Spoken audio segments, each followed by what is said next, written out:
Welcome to the next edition of Pep Talk, which is brought to you by Arca Leadership. In these series of conversations, we bring you face to face with authentic leaders. Our guest today is Shalabh Mittal. Shalabh is the founding CEO of the School for Social Entrepreneurship at New Delhi. Through Social Entrepreneurs India, Shalabh passionately nurtures budding social entrepreneurs. After completing his studies, Shalabh decided to choose a road less traveled, and that has made all the difference in his life. He leads from the heart and believes that one can manage people with the mind, but one can lead people only with the heart. He is an alumnus of the Sri Sathya Sai Institute of Higher Learning, Indian Law Institute, and Entrepreneurship Development Institute of India. He has over 2 decades of multi-sectoral experience in health, livelihoods, water, sanitation, and social entrepreneurship. He has led the first state-based water and sanitation network in Gujarat between 2003 to 2005, advocating for community-based water supply system. He has been a part of studies and projects of various international organizations such as UNDP, World Bank, UNICEF, Aga Khan Foundation, and others. He has worked with the Entrepreneurship Development Institute of India and was heading the Institute's Center for Social Entrepreneurship and CSR.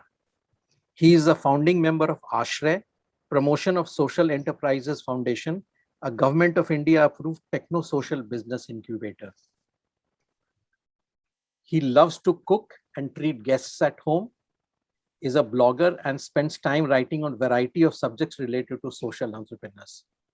He has been deeply inspired by the life and philosophy of Sri Sathya Sai Baba and Mahatma Gandhi. Welcome, Shalabh. It is indeed a privilege to have you with us today. Thank you very much, sir. And I'm humbled, by this introduction, as well as by this invitation. Truly blessed also. No, you deserve it. You deserve it, I must say. So if we can start talking, the first and the most obvious question to you. Shalabh, you had all the requisite qualifications for a career in the corporate sector. Still, you opted to join the social sector.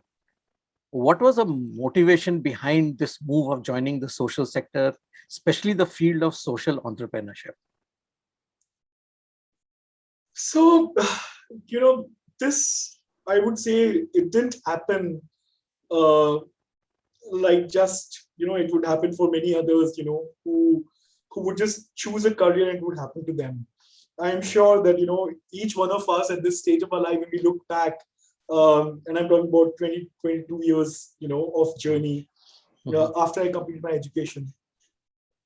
In fact, you mentioned about my education at Sri Sathya Sai Institute of Higher Learning, and that had a deep impact, on me, and the component of, service had an indelible mark on my, myself. But that was that had to find its expression, and that finding the expression, I would say, was the real journey. After I graduated my, from my master's in finance, in fact, I would say that it was not easy to get into the social sector because I had no background, no idea what the social sector is all about. But before that, after you've completed your a good MBA in finance, as you may call it, there are social pressures, there are family pressures. People would expect you to take up a job, like any other. And I can confide in you and tell you that, I didn't want to basically take up a job in a bank, and I did actually did go for an interview, which I was scheduled to. Not many people know about it. It was with a leading bank in a credit card division, but I said, no, I don't think that I can. It was a very difficult, call to take, but I did so. And later I realized that why I was able to do it. And my father played a significant role in it, I would say. My father was a chartered accountant, and when I was in 11th and 12th standard, he actually taught me accounts and economics. And I did pretty well with accounts and economics throughout. They were my favorite subjects as well.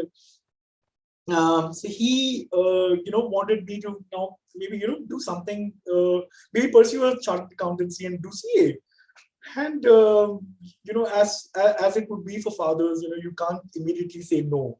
So he took me to one of his friends who was a practicing chartered accountant, and he said, here is my boy. Would you like to just keep him with you for some time? And he agreed because friend after all, would be called a favor.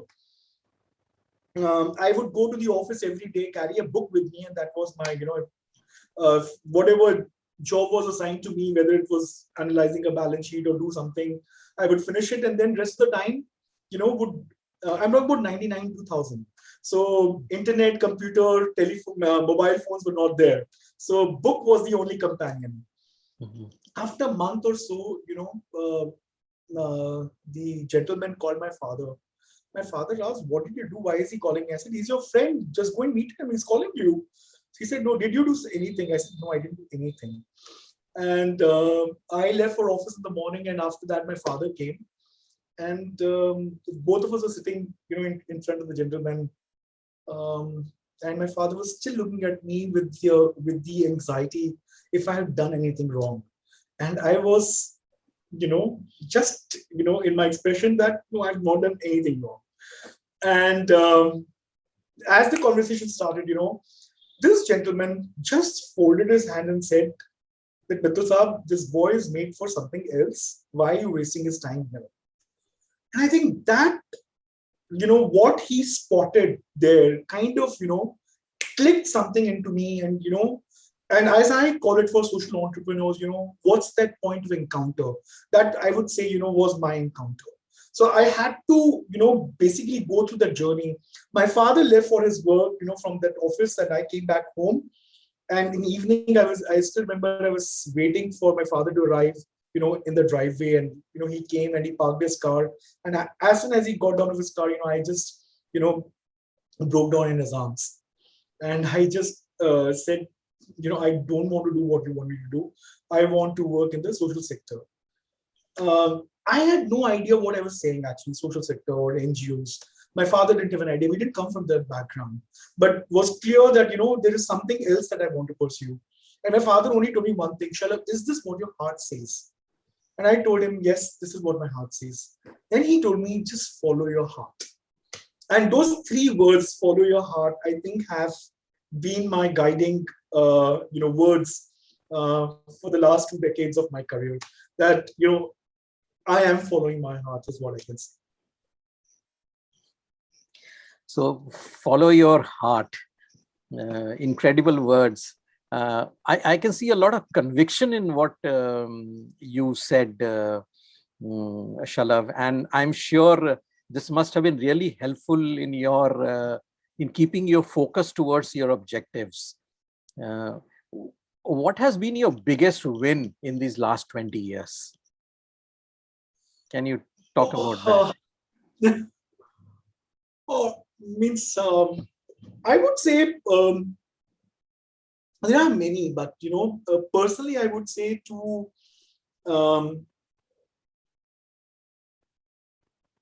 being a mentor to the students I have been with, I think is the biggest achievement when I see my students, doing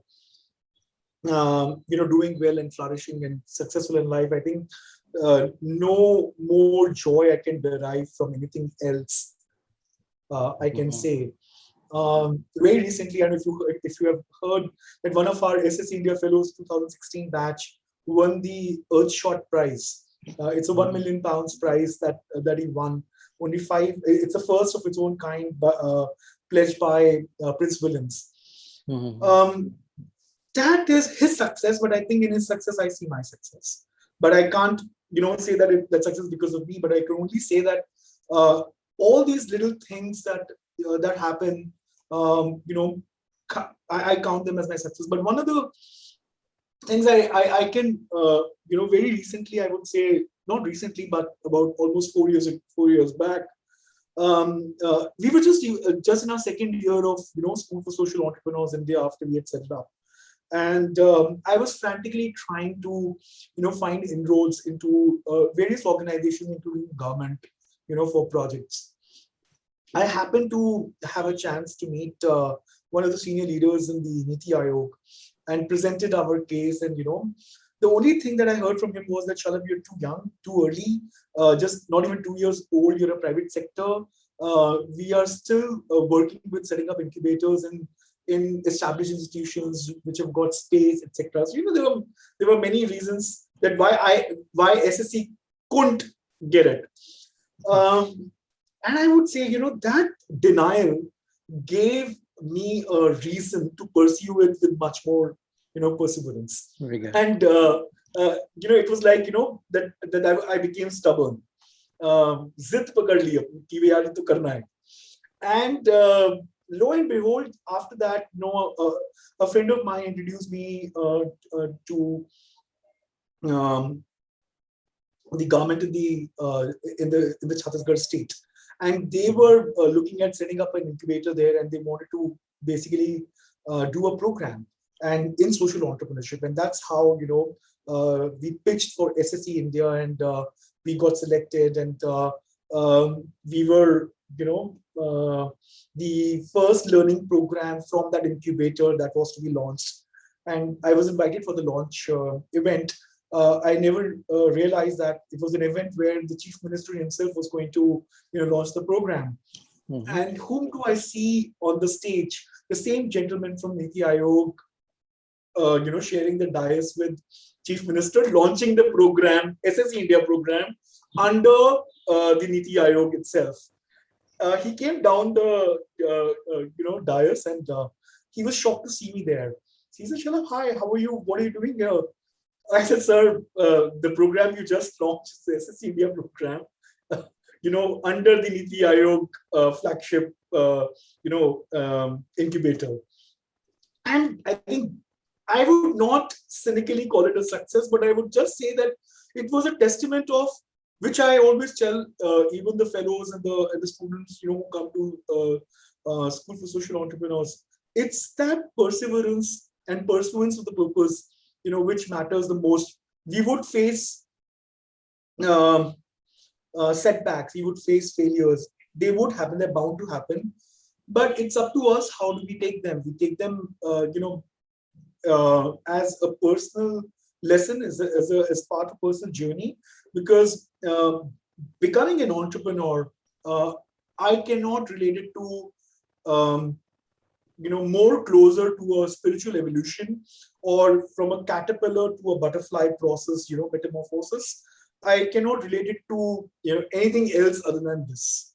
So, and I take it personally for myself also. I think I'm evolving on a daily basis while what I'm doing.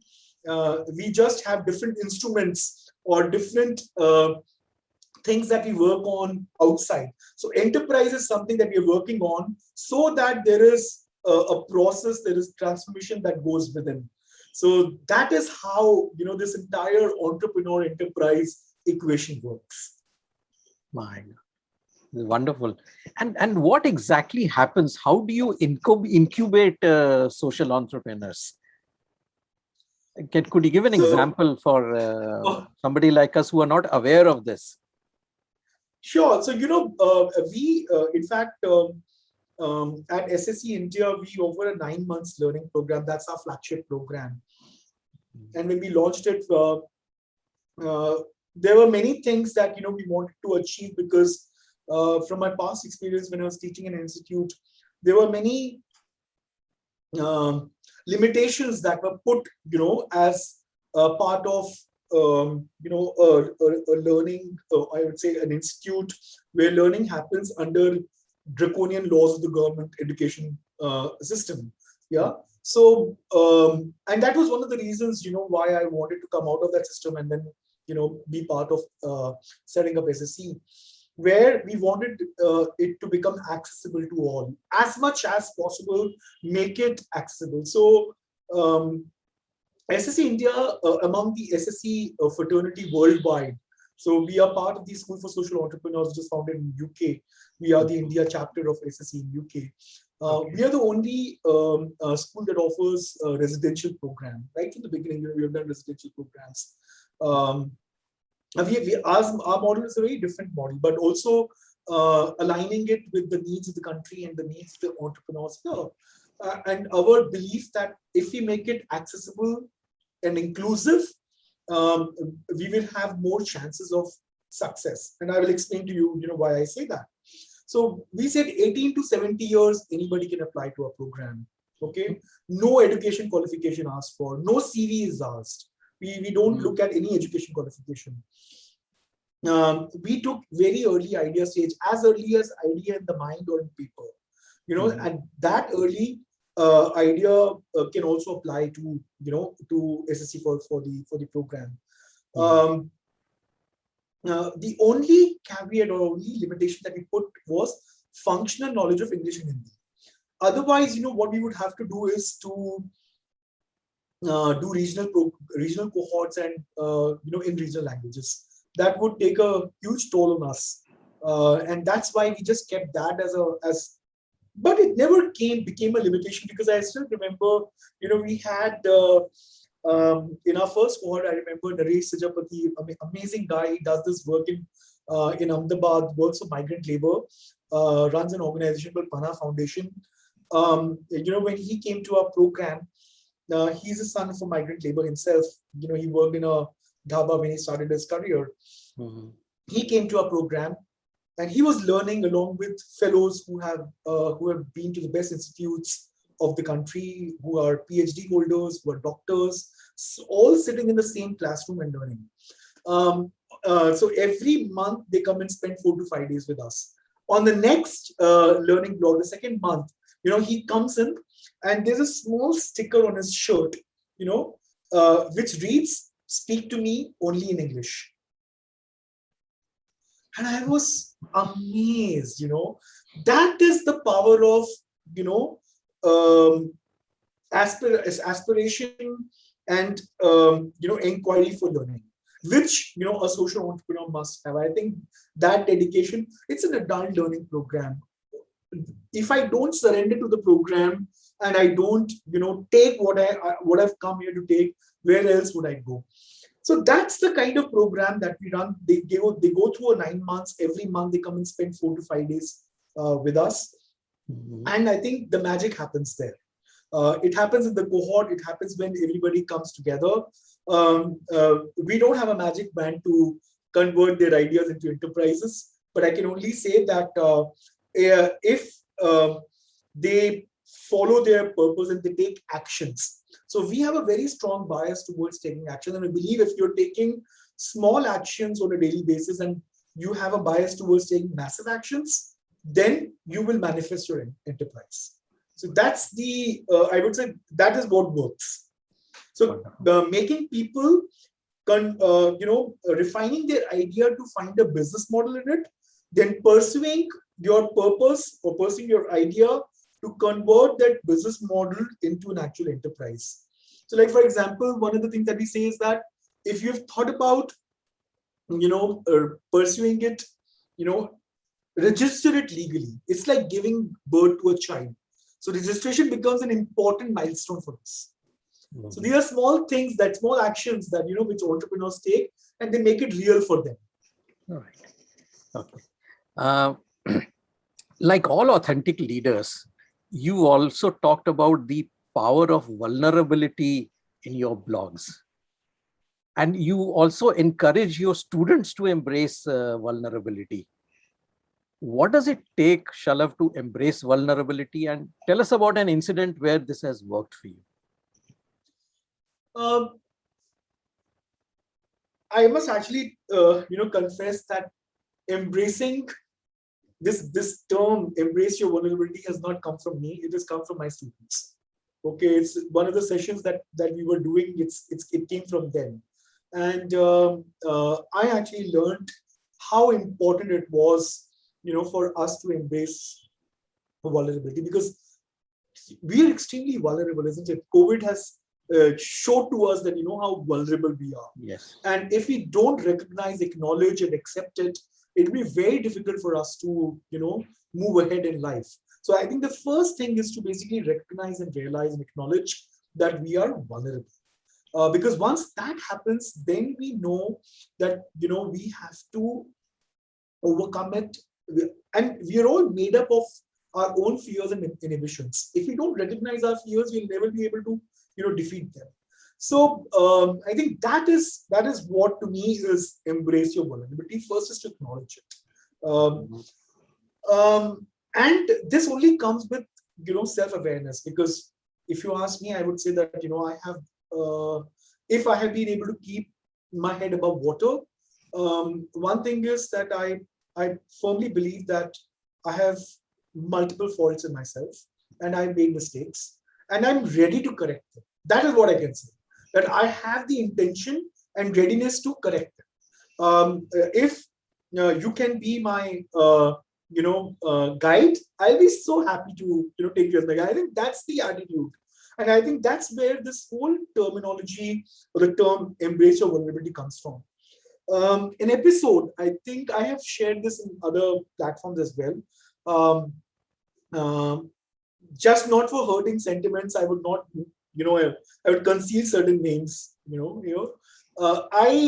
was leading one project, which was a World Bank project with one of the leading ministries, the government of India, and I was given a responsibility to lead a team, a fantastic team. But what was hidden from me was that the team had not been paid for 3 months. Their salaries are due, and I had to lead a team like that. And I think that's one of the most challenging things, for a leader, where you're in a position where it kind of, you're leading leading a team of soldiers, who are asked to go for a battle without the arms and ammunitions. That's the kind of, but how do you deal with it? Anyways, to cut the story short, I went to the person in charge in the ministry, and I got an audience. They heard me out, and they said, no, for sure, we have to make everything possible for us to release your payments. So they did the necessary file work for us. They asked us to do some file work. We submitted it. It was approved, and it was sent to the respective office, the cash and budget section of the government, in that ministry. And I was asked to go and get my check from there. Once I go there, I was facing the person sitting there, the clerk who was supposed to sign on my file and get me my check. He looks at the file and says, "Oh, okay, so much due. Oh, such a big amount. This, that." He started, and at the end, he just said, "Isme mera kya hoga?" And to tell you frankly, I didn't get it. My accountant was here with me, and he just looked at me and he said like this. He did like this, and I completely froze. And at that point in time, I had, about 15 people to be paid. I had to, get my payment in hand. I had so many thoughts running in my mind, and I just left that room. Okay, I completely froze and I left that room. I immediately called the respective person in charge, and I said, "Sir, should I call up the vigilance office because I have been asked for a bribe?" And he just said, "Shalabh, just stay there. Don't go back inside the room. Just stay there. I'm coming." You'll not believe, he is, a senior officer of a IS rank, comes, goes to the clerk, picks the file from him, takes it to another one, gets it signed, takes it to the cash and budget sections, and gives an order for release of my check, and he tells me that, "Shalabh, I will get your check released in another 1 hour. Just stay here." So I just tell him that, "Sir, I will, walk you down and leave." He said, "No, no, don't worry, I'll manage." I go down with him and I see that he calls for an auto rickshaw and he leaves. And that an officer of an IS rank, he leaves in an auto rickshaw, ensures that I get my check. I can't think of a greater testament of how embracing your vulnerability, because that was he had actually cornered me. He could have got, I was extremely vulnerable to pay him what he was asking me to. And but what would have happened is that that project was for 2 more years. Every time I would have gone for our payment next time, would have expected me to pay him, an amount. And I think that is what saved me. For the next 2 years, we never had any problems in our payments. We used to submit our papers and our payment used to come. I never had any problems. So I think that is one episode. It has left, a great mark, in my mind and in my career. Again, like all leaders, you must have gone through your failures and setbacks in life. How did you deal with them, and what helped you stay grounded?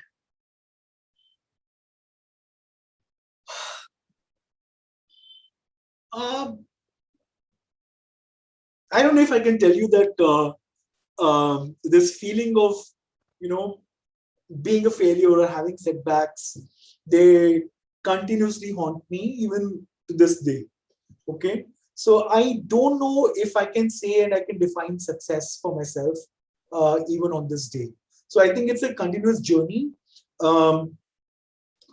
As they say, pleasure is the interval between two pains. So success and failure are part of life. It's an everyday journey.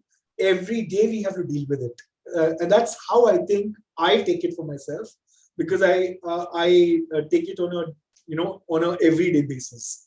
What I can say is what has really put me, and this I can say is personally for myself. This has kept me grounded. Um, so since I have always worked in the social sector, I've always been attached to a cause, where the cause takes precedence over everything else. It's the cause that becomes the center of everything that I do, whether it is water, sanitation, livelihoods, HIV, health, women empowerment, child rights, anything that I've done, it's always the cause that takes precedence. And I think that is where I would say that, putting purpose before self is what has kept me grounded. So I think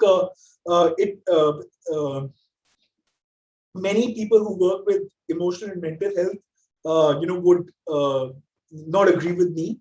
But if I say that I downplay myself and kind of put everything else before myself, but I think that has kept me, and allowed me to keep my head above water in all such times. Yes, do I not feel pain? I go through I've gone through extreme measure of pain. Have I not felt dejected? Yes, I have felt dejected. Have I not felt as if everything is not working for me or everything is working against me? Yes, I have felt like that. But what have I done in those times? I think that is what is important. I have been extremely blessed, throughout my life to have mentors around me. Okay. I have been blessed to have books as my companion. So I pick up some books and read them through. Um, um, I am blessed with a great family. So I share my fears and my problems with my family. So I think this is what my coping mechanism is. I think all of us have it, but there is no point keeping it to yourself and suffering alone. I think that is the worst thing to do. We have built our social network so that we can share each other's burden. I think that's the part, that is the belief that we must have. We must never lose hope in humanity. I think we must always keep our hope in humanity.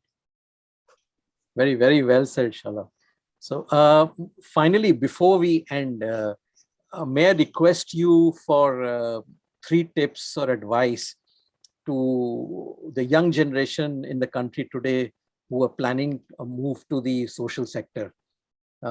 What does it take to move out of your comfort zone and to take action? So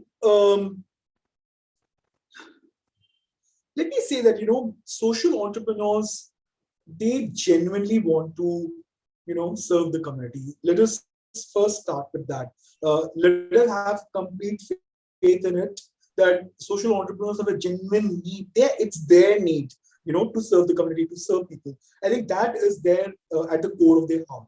And when that is there, um, I don't see that anything would come in their way. Whatever comes in their way is their personal journey, is their process of evolution. I remember one of our fellows, Akansha, she was in 2016 batch on her day of graduation. She had said that this journey of entrepreneurship is basically a transformational journey. It's as I said before. But what is this transformation all about? What are we transforming from to into? I think that is what we need to understand. And for that, I think this bias towards action becomes very important. Because if your purpose is clear, if you are true in your purpose, if your intention is clear, then it's just about taking actions. Now, what makes us come out of our comfort zone? I think it's that faith. And when I talk about faith, it's not about religious faith. It's not religion. It's not. I think it's a very limited understanding. I would say, if we say that it's to me, it's only faith that drives action. You cannot take actions if you don't believe in it. If you don't have faith, yeah. So I think it's that faith that I'm talking about. So faith in your purpose, faith in the idea that you're pursuing, faith in the problem that you're trying to solve, and faith in the solution that you have identified. I think it's that faith, and that is what drives action. So So how do I work on my faith? The more you recognize your fears and you work on overcoming them, the more you increase your faith. I think that's how it works. Reduce your fears, overcome your fears, which will automatically increase your faith in your purpose and your belief in the idea that you want to pursue. Very, very well said, Shalabh. So, 3 tips very quickly for this budding social entrepreneurs. One, and this is all I have written in my blogs as well. One which I have firm belief in is surround yourself with the people who will take you up in your life, take you forward. So keeping good company, I think, is extremely important. Surround yourself with as many happy people, good people, positive people, and not that there are bad people, negative people. It's just that there are some people who will boost up your energy. So I think it's very important to keep those people around you. Second is increase your self-awareness. It's all in the mind. All limitations, inhibitions, they all lie in our mind. I think, as they say, mind is like a monkey. It's a monkey mind that we have. So tame this monkey. Very important. The more we are able to tame this monkey, the better hold we will have on what we want to pursue as a social entrepreneur. And the third thing is have very strong bias towards taking actions. Take massive action. Small actions on a daily basis will yield results for you. It takes time. There could be delays, but there's no denial. Thank you. Thank you so much. It's been wonderful talking to you, Shalabh. And I'm sure all those who watch this conversation, this will be an inspiration for them too. Thank you so much for joining us and for sparing your time today. It's been wonderful. Thank you.